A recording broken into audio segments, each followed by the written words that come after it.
Bismillahirrahmanirrahim. Assalamualaikum warahmatullahi wabarakatuh. Ya, sebelumnya saya akan perkenalan dulu ya.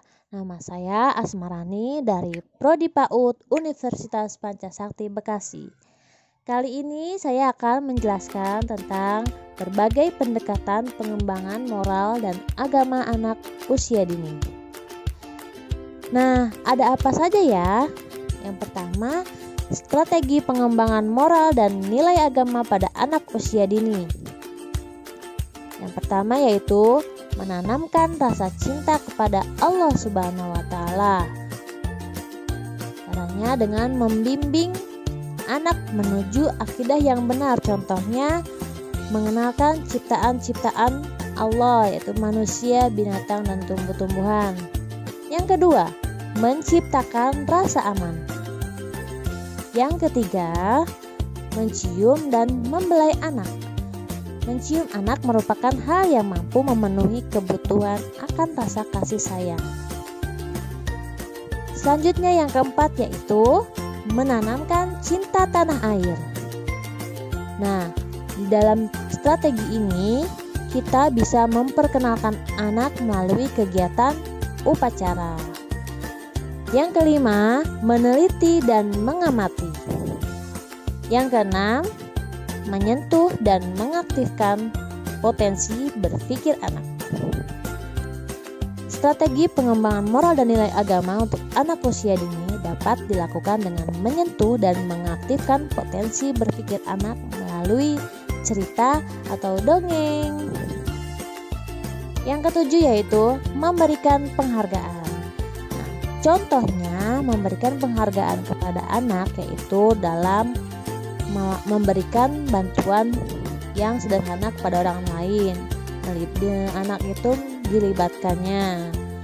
Contohnya dalam menyapu, membuang sampah, dan sebagainya. Yang kedelapan yaitu pendidikan jasmani. Pendidikan jasmani bisa dalam bentuk olahraga maupun kegiatan permainan yang dapat merangsang pertumbuhan fisik motorik anak. Manfaat olahraga yaitu mengoptimalkan perkembangan otak sehingga berpengaruh pada kecerdasan anak. Yang kedua, melatih fisik dan motorik anak sehingga pertumbuhan anak dapat berkembang dengan baik. Yang ketiga, mengenalkan dan melatih kerjasama dengan teman dan guru.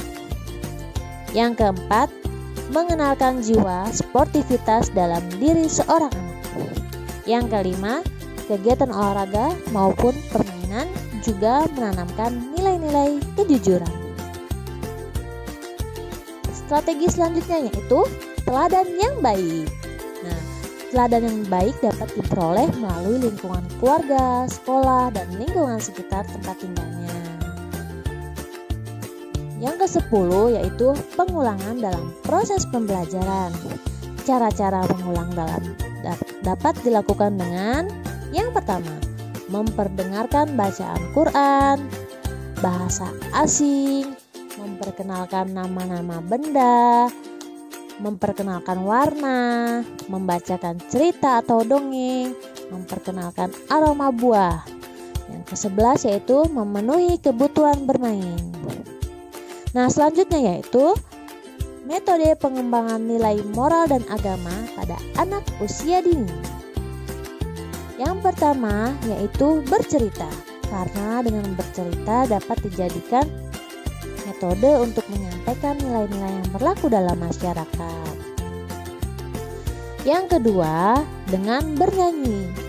Pendekatan penerapan metode bernyanyi adalah suatu pendekatan pembelajaran secara nyata yang mampu membuat anak senang dan bergembira. Anak diarahkan pada situasi dan kondisi psikis untuk membangun jiwa yang bahagia, senang menikmati keindahan, mengembangkan rasa melalui ungkapan kata dan nada, serta ritmik yang menjadikan suasana pembelajaran menjadi lebih menyenangkan. Selanjutnya yaitu bersajak.